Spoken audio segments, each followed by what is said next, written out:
following announcement has been paid for by the WZWA Network.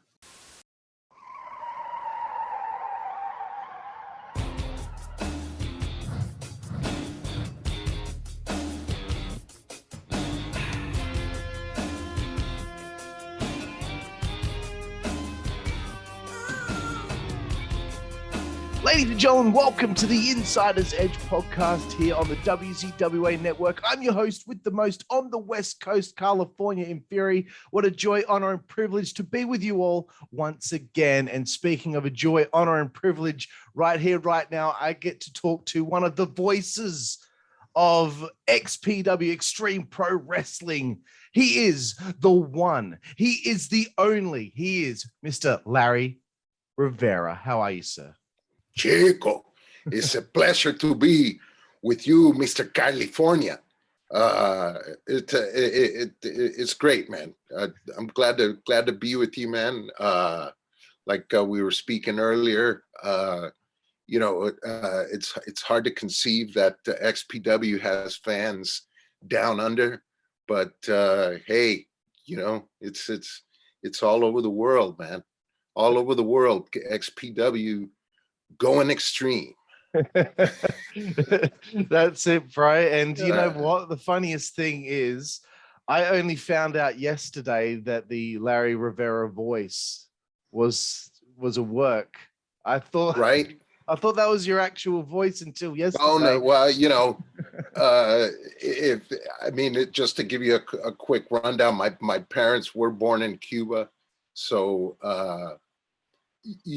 when we were kids, I have a younger brother, and all we would do all day is take the piss out of our parents, because they had real thick accents. So they'd always speak to us in Spanish, and we'd insist on replying in English. So they were eventually forced to speak English back, and it turned into, it was, if you could just see me and my brother running around, for hours at a time. Chico, what are you, what's the matter with you, man? So that's where that came from. But yeah, it's hard to maintain the accent for an hour plus when you're doing interviews and when you're trying to explain the origin and the history of the character and stuff like that. But it's also kind of cool to know that people think it's for real. So yeah, you sold me, that's for sure. So yeah. Awesome, bro. Well, usually the first question on the show here is, when you were a young man, before you got into the wrestling business, how did you become a fan of professional wrestling? Well, for me, it was, a lot of kids, they come across wrestling, the first place they see it is on TV. And it's almost kind of similar to your story with XPW, where you didn't see it first. My first exposure to pro wrestling was sitting outside of my Catholic elementary school, waiting for my father to pick me up to take me home. This was 1969, so I was 5, 6, just about turned 6 years old, and I heard these two older kids. They were like in 5th or 6th grade, and they were talking anime, real excitedly about a TV show that they had seen, and one guy was talking about Dr. Death, and another guy, was mentioning Freddie Blassie and these names, and the way they were talking about it, they were so excited. And the one guy says, yeah, well, it's on tonight at 8:00. And so I made sure to go home that night and turn on channel, I think at the time it was channel 5, 8:00, and Dick Lane, and all these different cats. Fred Blassie, probably the greatest heel that ever lived in the history of LA wrestling, arguably the great Golden Greek John Tolis. not to be confused with the Golden Greek that the Australians know, Spiros Arion, but John Tolis. So yeah, it started in the schoolyard, but eventually I watched on TV, and that the shows emanated from the world famous Olympic Auditorium, as you know, here in downtown Los Angeles. And one of the great promotions from, you know, the early 60s through up until the end, 1982. So but that's how I got exposed to this great sport. Excellent, bro. I wanted to kind of just move away from wrestling just for a minute here, because I know that you've had quite a successful music career as well, and there might be some people out there that aren't quite aware of that that fact that you actually have been playing in in a band for quite some time. So could you just tell us a little bit about your music career? Yeah, well, started playing in bands around 1983, right after the LaBelle wrestling territory died, ironically. First major band that I played with was a punk band with the not so politically correct name, the Nip Drivers. But that was the first major band that I was involved with, and all through the years, played with different groups. Down by Law with Dave Smalley, that was around the early 90s, and then around that time as well, co-founded a band with a high school friend of mine, and that band has gone on to big things, Brujeria. We're about to go on tour right now. I'm no longer a touring member, but I'm still involved in production and songwriting, recording, and things like that. But the back can't handle the road, brother. Chico, just too much, man. But yeah, that I'm proud of that band, Brujeria. They're like I said, they're about to go do Mexican tour of Mexico, and then some US dates in late April and May, and they may be heading your way summertime or your winter time. So we'll see how that goes. But yeah, I'm really proud of that, and I'm continuing to do stuff at home. The pandemic has spurred on the great home recording revolution, so I've been a part of that. Playing bass for people's songs from all the way from Chile to Holland.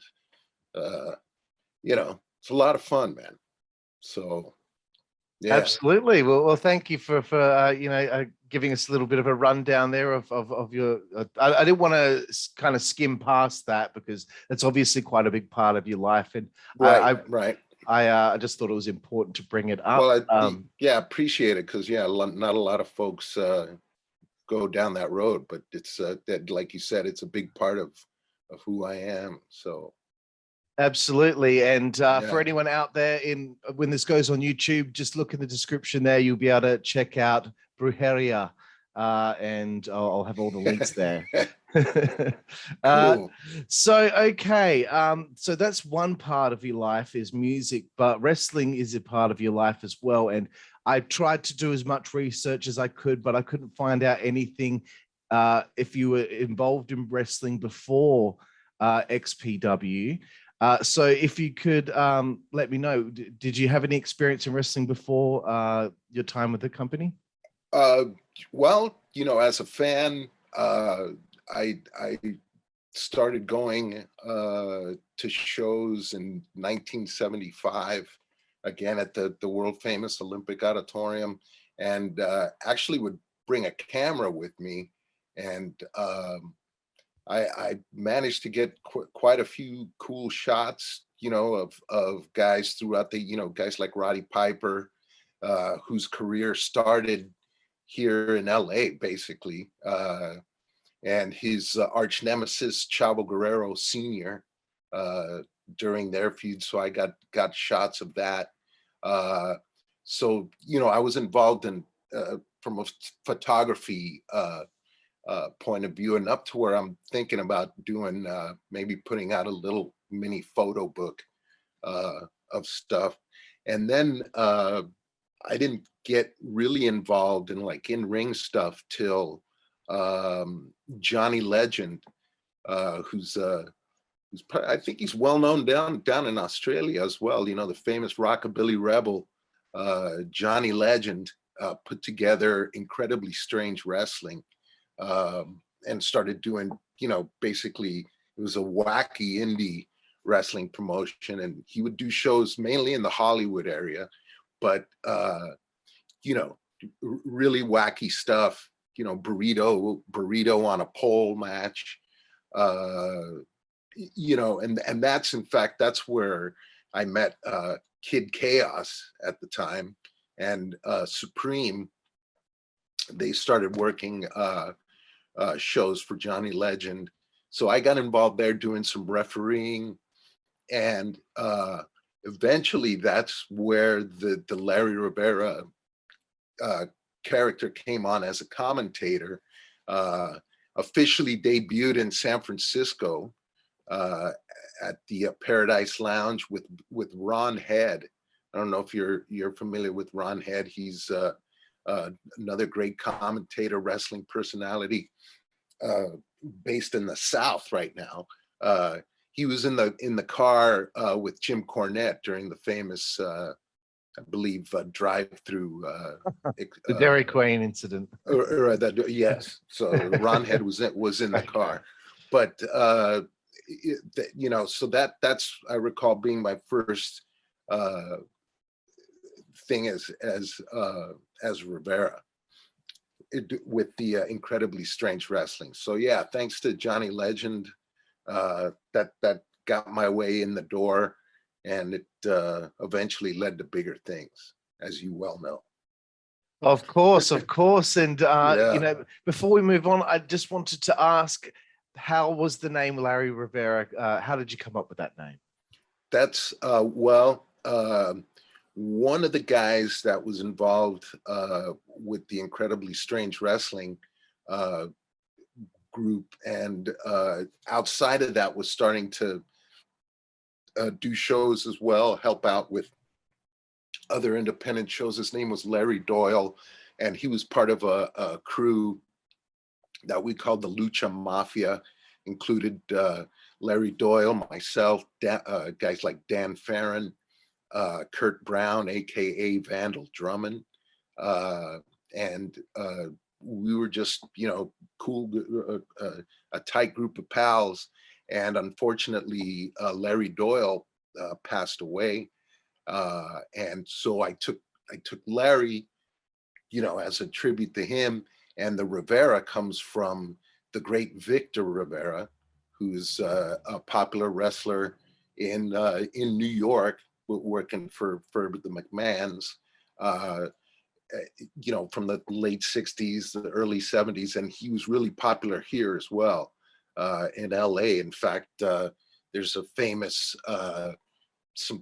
photos. You look them up, you know, John Tolis took a 2x4 to him on live TV, busted him open, and Dr. Bernhard Schwartz stitched him up on live TV. So Victor Rivera. So you got Larry Doyle and Victor Rivera, put them together. Victor Rivera, Larry Rivera, chico. Yeah. Very, very nice. Cool. I like to know where the origin of everyone's name comes from. Right. So that's cool to know. And now it's time for me to bring up XPW. So you're a part of Incredibly Strange Wrestling. You're doing that. Obviously, you're friends with Kid Chaos, etc. How did you come to be a part of XPW? What was the you know, situation where you were brought aboard? So I, you know, as part of that whole circle, that whole group of wrestling, you know, there's also the circle of music people that I still revolved around. In fact, those were two worlds that sort of intermingled, not as much as they do now, but back then, you know, there was still some of that intermingling. And I knew a guy, Josh Lazy, who is the bass player for Danzig, and he was friends with Rob Black, and he was talking about you know, this guy, you know, Rob Black's putting this group together. He's got a lot of the guys from Southern California Championship Wrestling, which was being run by Kevin Kleinrock, and some of the Slammers guys were involved with that. So I kind of knew, you know, what, you know, half of the names he was talking about, and he says, we're looking for some talent behind the microphone, some commentators, and do you know anybody you'd be interested? I said, well, I you know, got this wacky character that's kind of based on Victor Rivera. It's, you know, Larry Rivera's got the heavy accent. You know, let me put together a little tape. And I just got a, you know, a match and did a, you know, some voiceover commentary and send it on over to them. And I thought, you know, okay, that'll be it. I'll never hear from them again. And soon, sure enough, Lazy gets back to me and says, hey man, Rob wants to meet you, come into the office. So I came into the office, met all the boys, met Kris Kloss, and they said, well, heck man, let's try it. Let's do, you know, let's try it out. Let's see how it works. And if you notice, like the first couple of episodes, you know, the chemistry between me and Kloss is kind of stiff. You know, we're still getting to know each other. But after, you know, about 10 episodes or so, I think we started to get rolling. And the famous Laurel and Hardy team was together. The two Stooges. You know. Excellent, Yeah. bro. So I have to ask this one because you know he's a pretty interesting guy. What were your first impressions of Rob Black when you know you first met him?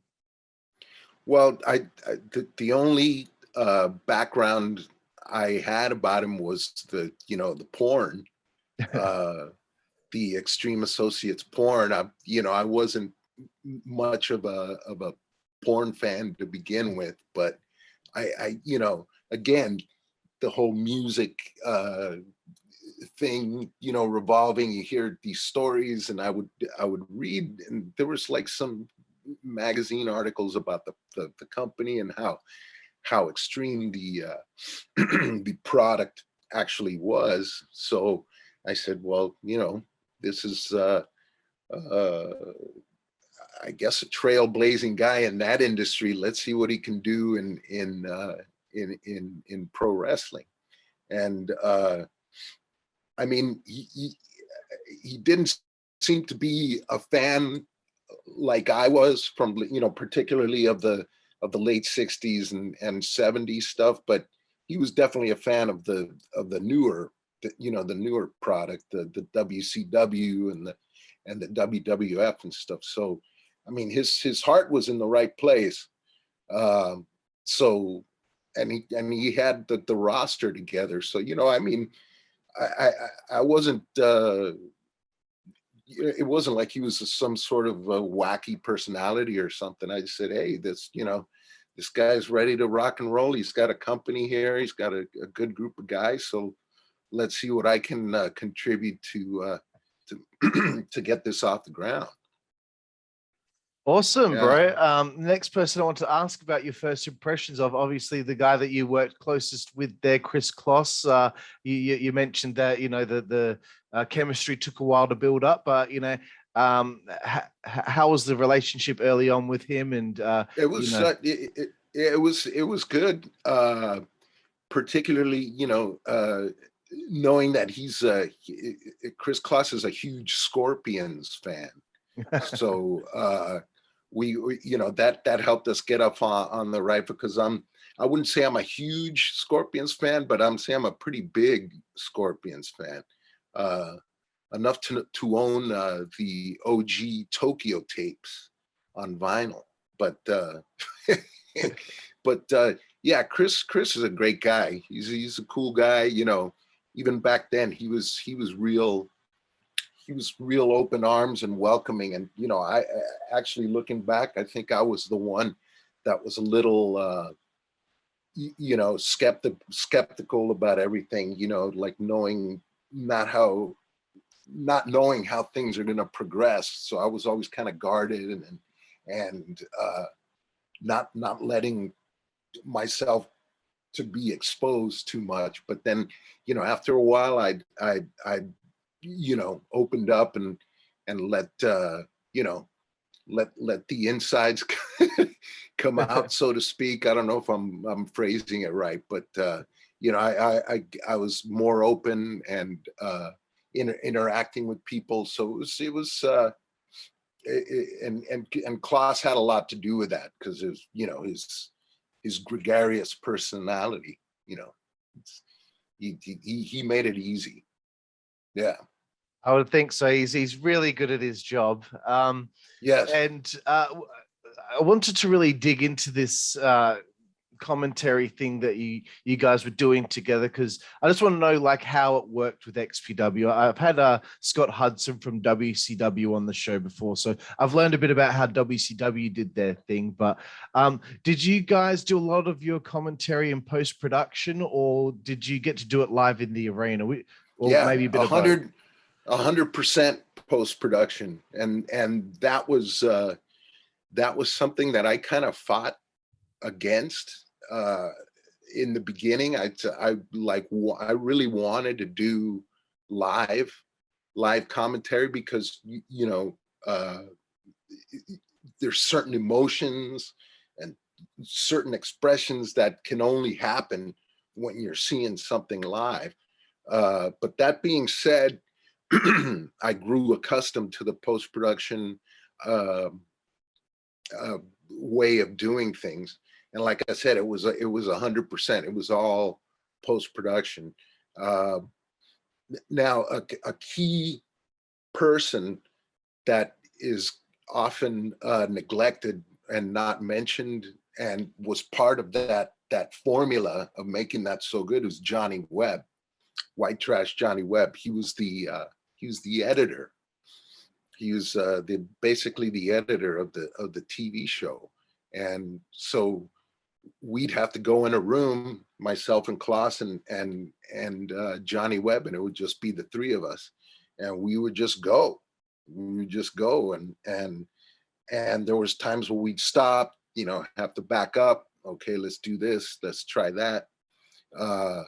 Johnny Webb was also great, because he would suggest, you know, why don't you say this? Why don't you say that? He had a witty mind. So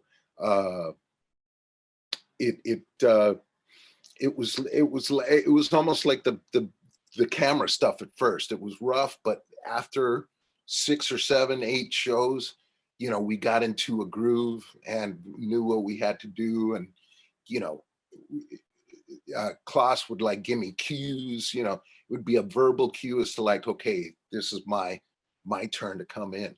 And it got to a point where it got really natural, where we didn't even have to think about it. So Wow. Okay. So it was all yeah, in post-production. all post.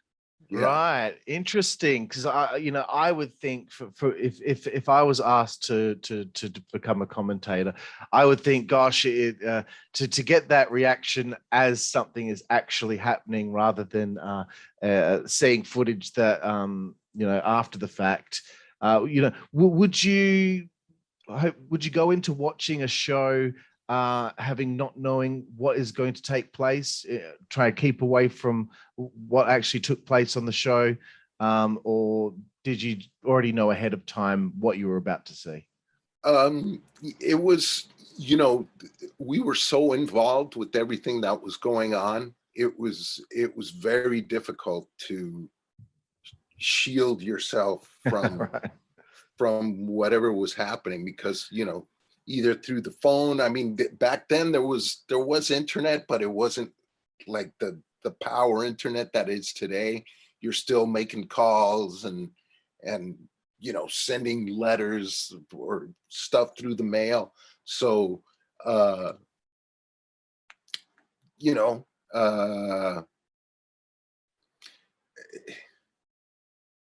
forgot. I lost my train of thought.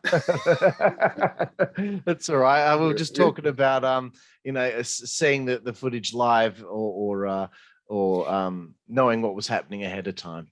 Yeah. It was hard to, because we would know some of the storylines, how they were going to culminate, Okay. a month or 2 months down the line. Like, I don't know if you watched the AEW pay-per-view yesterday. Yeah. The like the MJF story with the Wardlow with the ring. Yes. That was great. The way they they thought that out way in advance, and so stuff like that would happen in XPW, and it was almost impossible to shield your stuff from what was going on. Yeah. No, fair enough. And this is just me being nerdy and wanting to know all the ins and outs. A show takes place. How long after that show taking place does the commentary get recorded? Typically, it would be typically one,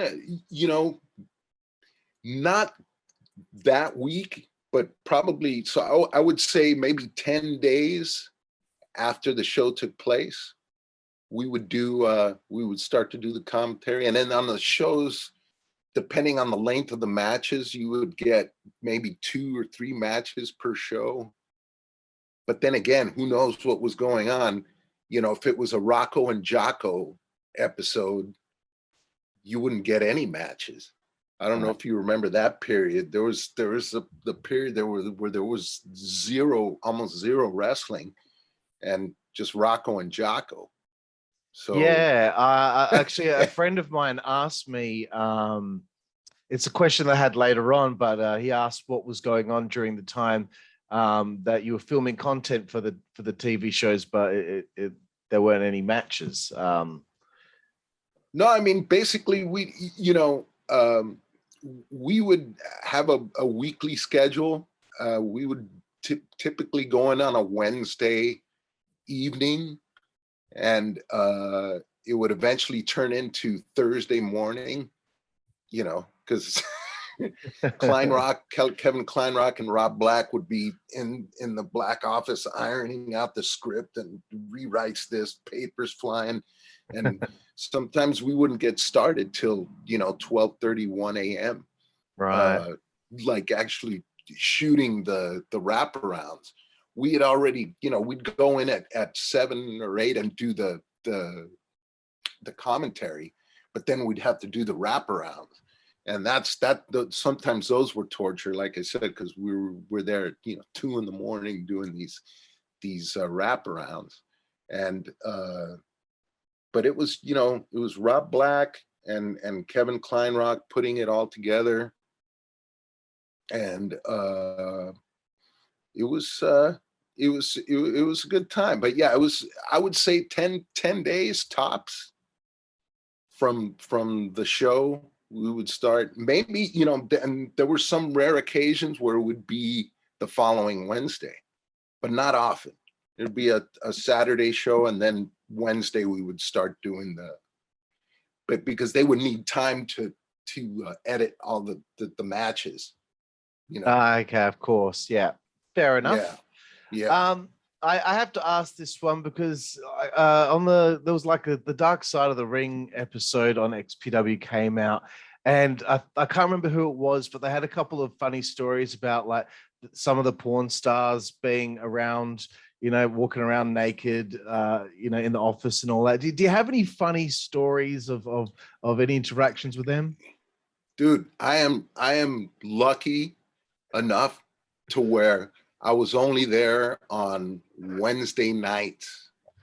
I was never there during the day. I never saw any dudes, playing with themselves, talking to secretaries. I didn't see any of that. Thank God, man. I was there on Wednesday nights. and by that time everybody was gone. It'd be Klein Rock, it'd be Rob Black, maybe a couple other people. If there were porn people there, they were working, editing stuff. But no, I never. Thank the Lord, I never saw. never saw any of that. I was never privy. Who knows? Had I seen it, who knows how long I'd have stayed. But yeah, never saw it. Yeah, man. Thank God for that. Right. I have to ask about this one. I thought you would have been in the arena live for this, so this must have been interesting doing the call for this moment in XPW history in post-production. February 23rd, 2002, XPW Free Fall at the Grand Olympic Auditorium. New Jack and Vic Grimes, obviously quite an infamous moment in wrestling history. From your perspective, as a commentator, is this one of the craziest things you ever saw? How do you go about reacting to something like this? It was really quite a confronting scene. Well, let's correct that. I was already gone by then. Oh, really? You were? Yeah, okay, my bad. Right. I was gone by that time. I'm trying to think what the major show, because there was a major show that was coming up right when I left, and I can't remember what it is. But yeah, I was long gone. But I was still a fan and still watching the show. So I was aware of what happened and just thinking, that's, dude, can you imagine if he would have died? Let's say he dies, he breaks his neck coming down, and that's it. That's the end. That's the end of the company, and this done. So God, that was that was a mind blower, man. When New Jack says you got to go, man. You can't hesitate. You got to go. Yeah.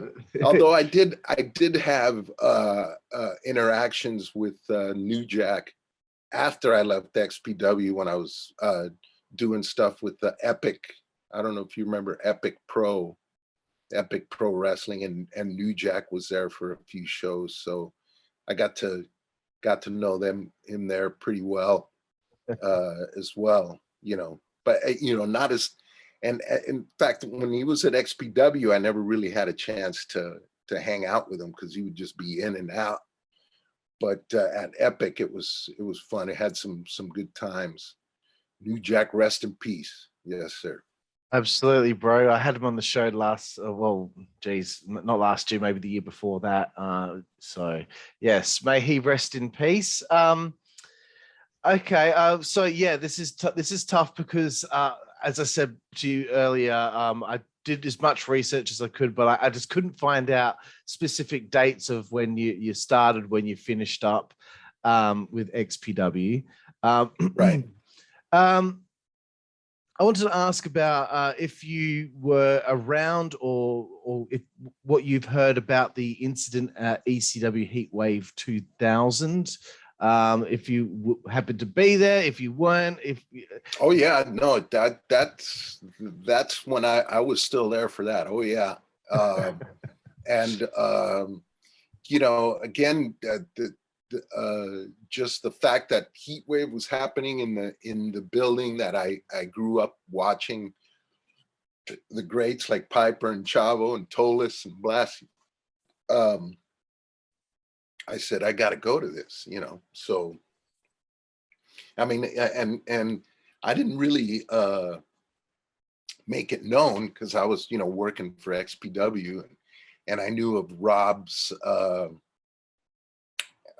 antagonistic relationship with Paul Lee at the time, so I didn't want to trumpet the fact that I was, but I already bought tickets for the Heatwave, and then I walked in to do the TV show one night, and you know, I think Kris Kloss is saying, yeah, bro, Rob bought tickets for everyone in the front row. And I said, well, no, man, that's cool. But, you know, I already got some seats. I'm going with Eric Caden from Hollywood Book and Poster. So we'll see you guys down there. and my seats, you know, me and Eric, we sat right, basically on the opposite side, so we can see right. We're looking right. We could see that first row, and the minute they turn the shirts around, and you know, Kid Chaos is doing the X, turning around to, you know, to the hard camera.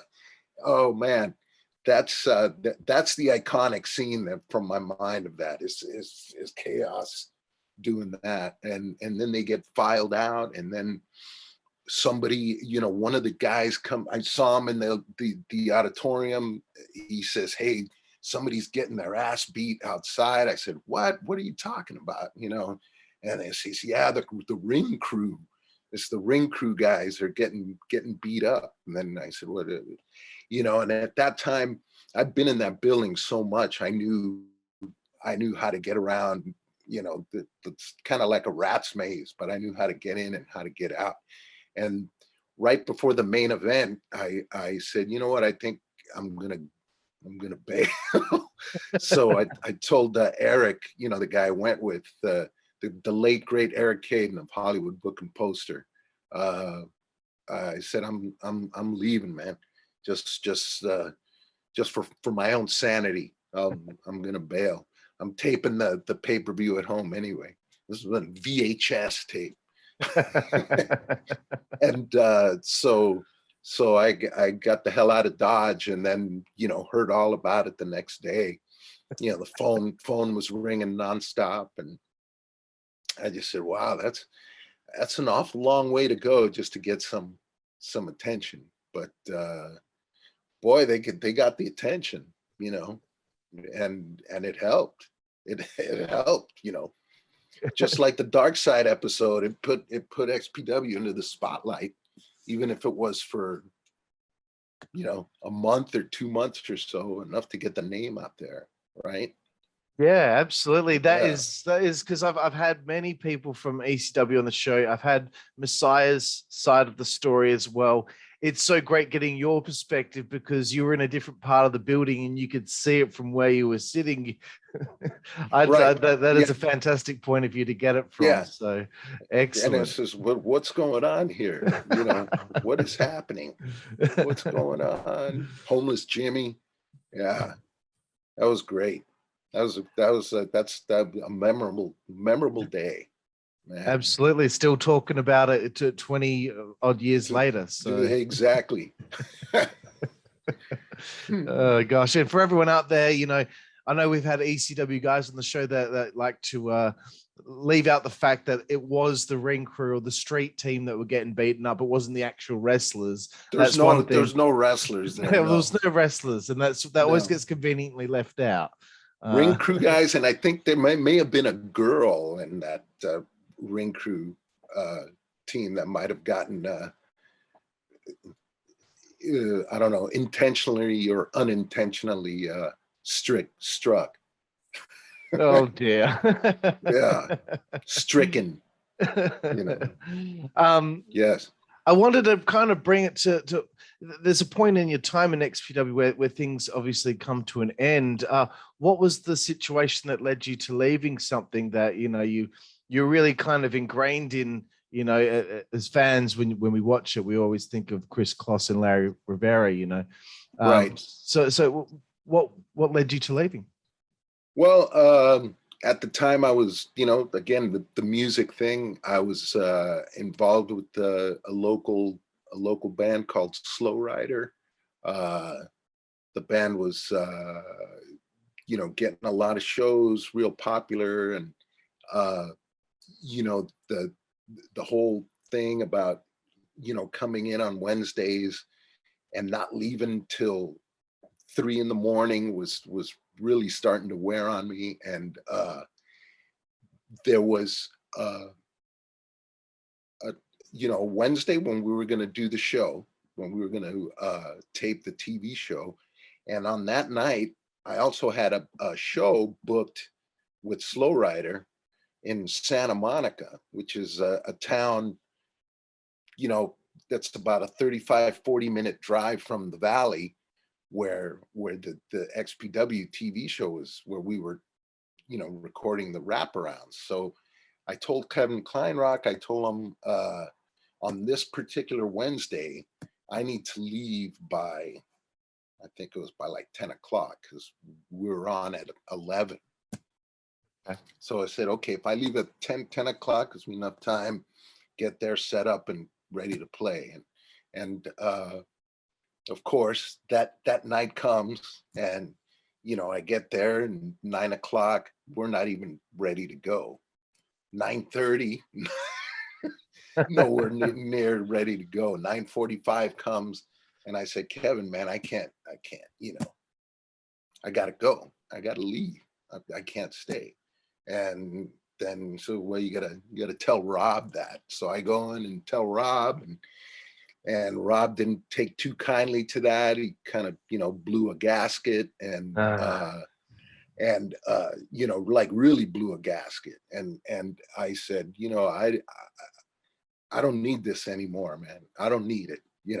I'm barely getting paid anything. This is, more for glory.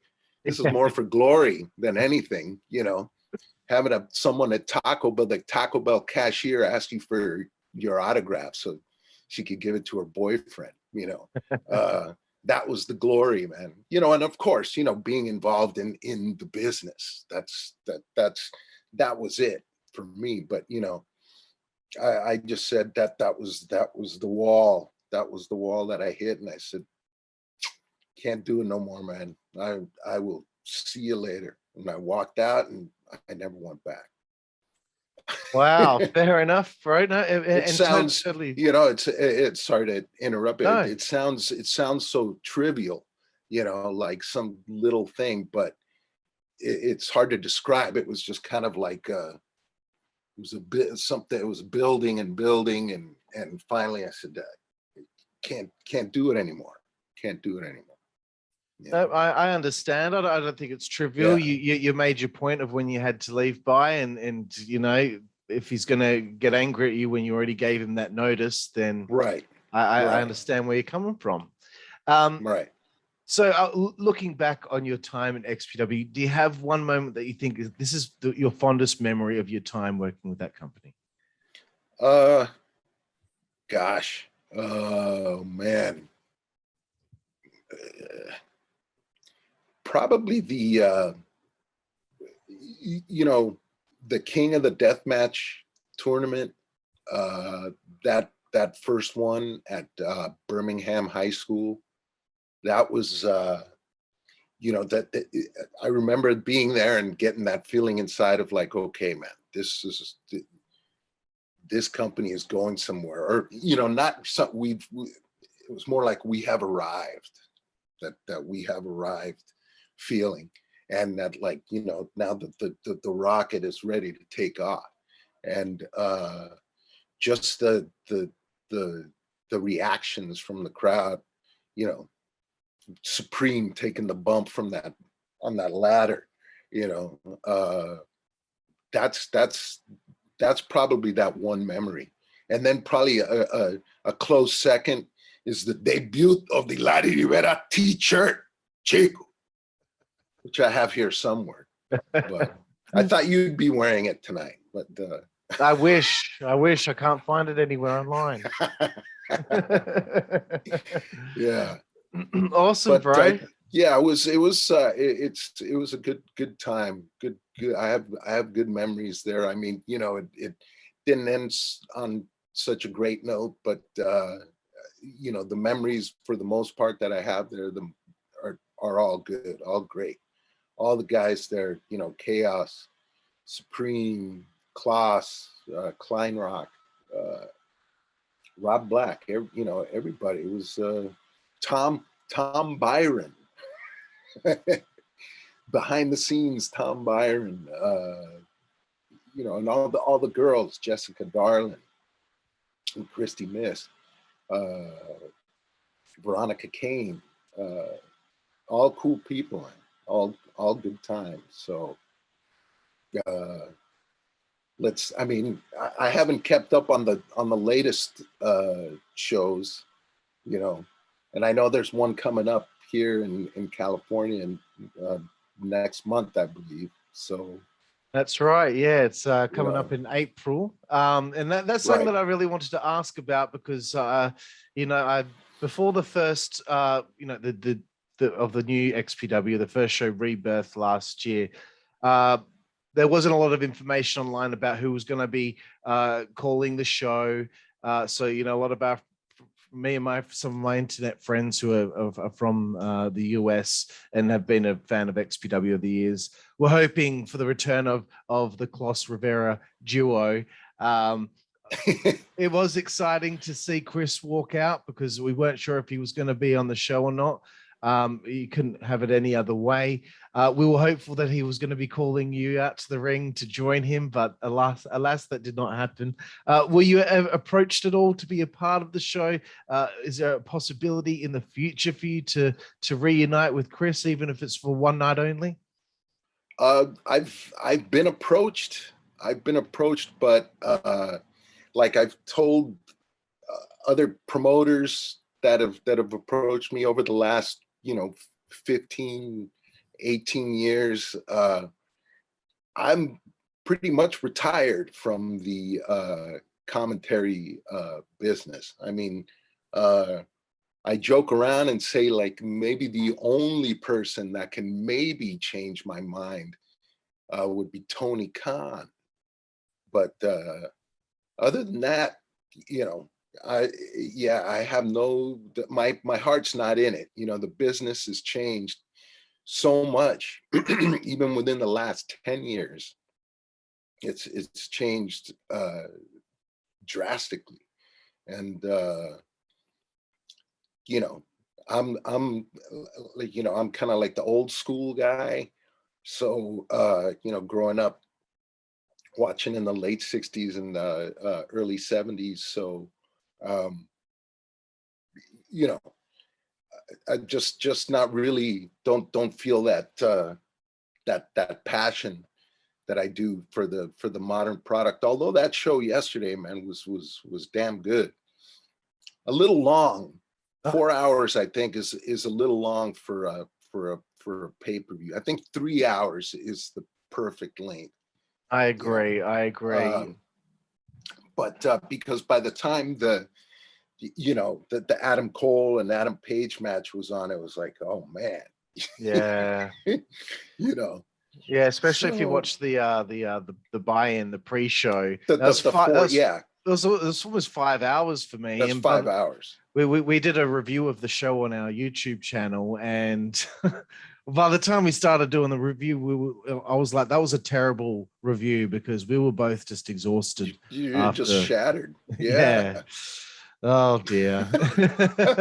But I agree, and also I completely respect the fact that, you know, you have been approached, but you know that your heart won't be in it as it was many years ago. So right. And I don't want to go out there because the fans will see, you know, that I'm just going through the motions, you know.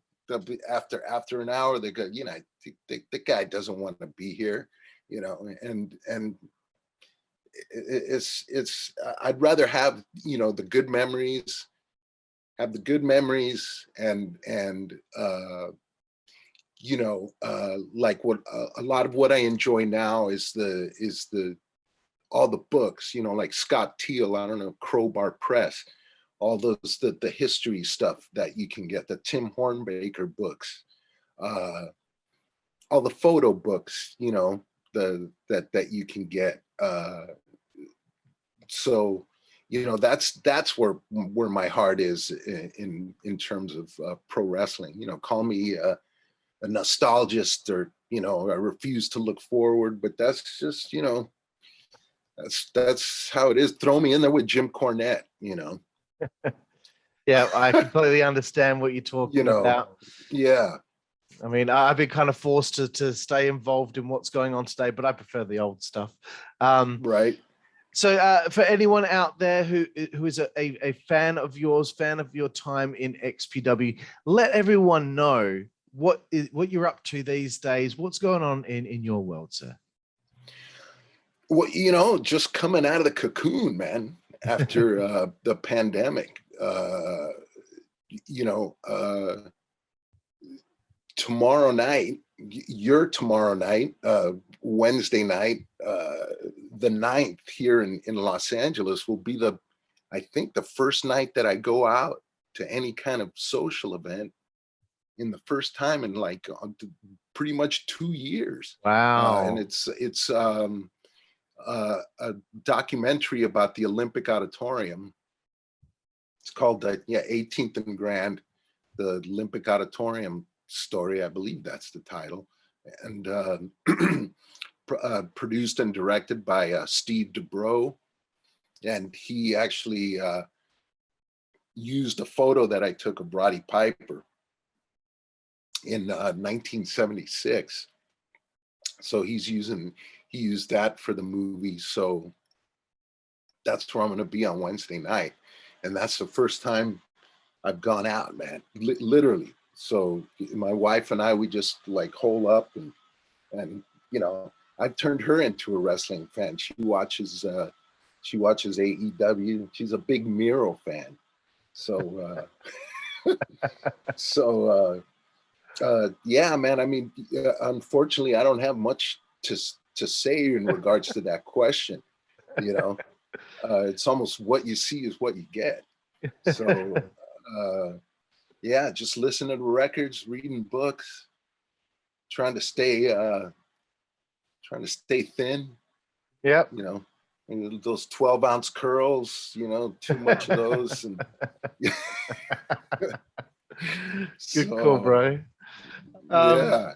Awesome, bro. Well, we're getting right to the end here of the interview here, sir. I really appreciate your time.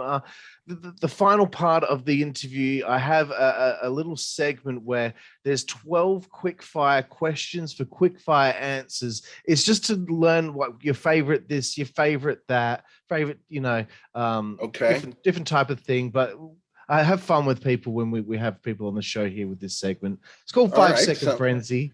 The first one here on the segment is, who is your favorite professional wrestler of all time? I would have to probably say John Tolis, the Golden Greek. The Golden John Greek. Tolis. Excellent. John Tolis. Yes.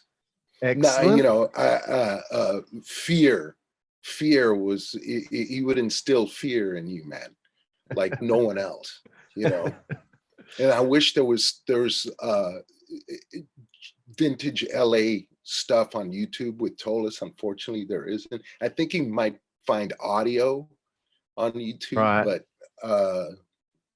God, I wish there was video, man. He was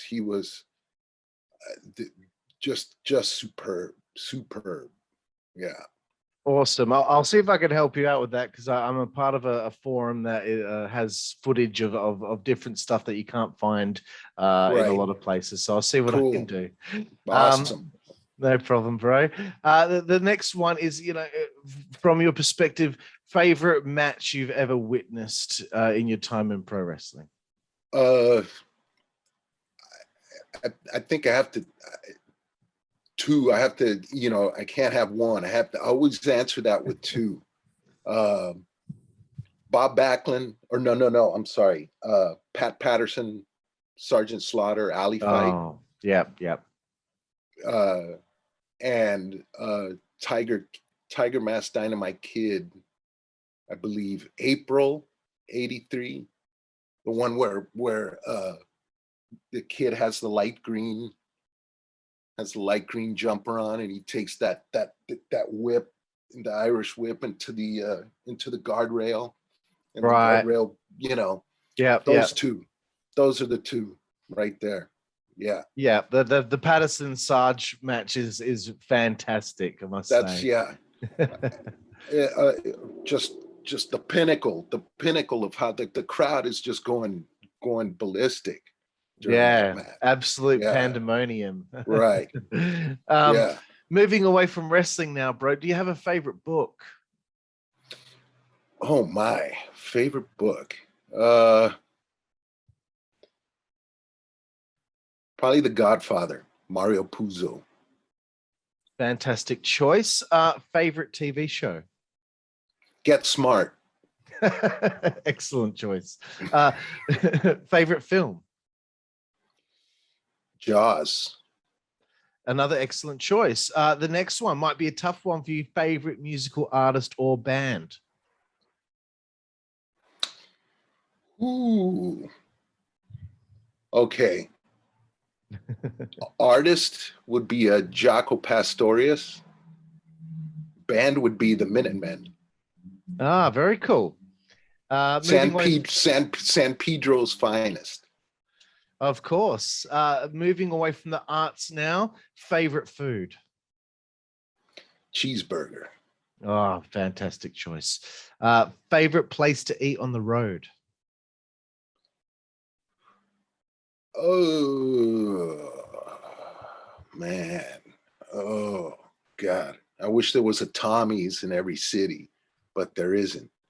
Oh, man. Mickey D's. I'm going to have to break down with the Mickey D's, man. McDonald's. Awesome. Do you have a favorite alcoholic beverage? IPAs. Very nice. IPAs down here in California, there's 9 million of them. So a nice strong India Pale Ale. Yes, a double, make it a double. Yeah, double IPA. Bro. Nice. The second last one here, 5 Second Frenzy, is favorite female body part. You look at an attractive lady. Where will your eyes go to first? The gams, the legs. Fantastic. Good choice. The legs. Excellent. And the final one here, sir. I don't think you've said one curse word on this show, but this question is your favorite curse word. Oh, shit. Of course. Poopy, Mr. Poopy Pants. Shit. And that's, well, dude, man, when I was a kid, you never saw cussing on TV. Now it's like, and like all the blood and the cussing is like trips me out. But especially like, CM Punk is a great bleeder. Yeah. On TV, man, we got hit with that ring, and I don't know if that was Hardway. I'm wondering if that was Hardway or if that was, Don Fargo would be proud. Yeah, he absolutely, bro. He was the Crimson Mask yesterday. Yeah. Sure. Man, oh man. Larry Rivera, thank you so much for taking the time to talk to me here tonight for you.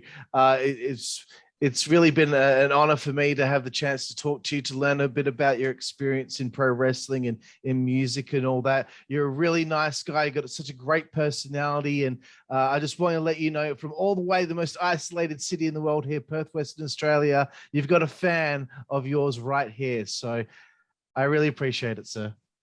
Mr. Karlifornia, thank you. And one last note to just salute to the great Australian wrestling of the late 60s, Jim Barnett, your guys Mario Milano and Spiro Sarion, Mark Lewin, Abdullah the Butcher. And I've recently just gotten some tapes with that. Tapes, discs, some DVDs with some of the old Aussie wrestling. So you guys knew what was happening way back then, man. So yeah, we certainly did, bro. And absolutely, man. And thank you for the compliments, and again, thank you for being on the show. Absolutely. Thank you, Karlifornia. It's a pleasure. To the fans down under, cheers. Thank you. Excellent, bro. And thank you all out there for checking out my interview here with the one and only Larry Rivera. I'm Karlifornia. This was the Insider's Edge, and we will see you down the road. Thank you.